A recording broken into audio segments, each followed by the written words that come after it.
Guys, সন্ধ্যা হইলেই আমার প্রচন্ড খিদা লাগে। এটা শুধু আমার নাকি সবার আমি জানি না।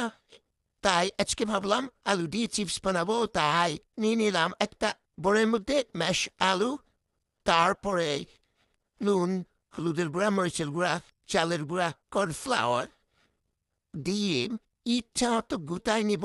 গুটাইতে গুটাইতে আপনারা ইচ্ছা মতো গুটাই নিবেন, সব শক্তি দিয়ে গুটাইবেন। গুটাইতে গুটাইতে এক সময় এরকম গুটিল খামির মতো হয়ে যাবে। যখন এরকম হয়ে যাবে তারপরে লেচি কেটে নিয়ে কর্নফ্লাওয়ার ডিপ করে তারপর বেলে নিবেন।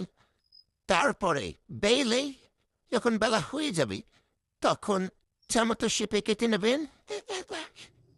লম্বা কাটতে পারেন, গোল কাটতে পারেন, যা খুশি তাই। আমি লম্বা লম্বা কাটছি। তারপরে কাটা হয়ে গেলে বড় একটা পাত্রে নিয়ে নেবেন।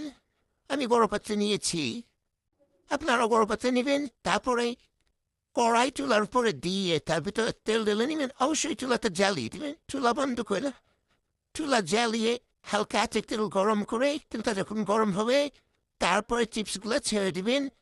ছেড়ে দিয়ে উল্টো পাল্টে ভাবে ভেজে নেবেন, গোল্ডেন ব্রাউন করে ভেজে নেবেন। ভাজা হয়ে গেলে তারপরে উঠিয়ে নেবেন। আমি খুন্তি দিয়ে লাগছি, এটা থেকে হাসাহাসি করবেন না, কারণ আমাদের এটা দিয়ে ভাজাভুজি চলে এই চামচটা খুঁজে পাচ্ছি না, তাই এতে দিয়ে কাজ চালিয়ে নিলাম। আপনারও খুঁজে না পেলে ওটা দিয়ে কাজ চালিয়ে নেবে। তারপর ভাজা হয়ে গেলে তারপর সাঙ্গ পাঙ্গ নিয়ে তারপরে টমেটো সসের ভিতর ডিপ করে সোজা পেতে চালান।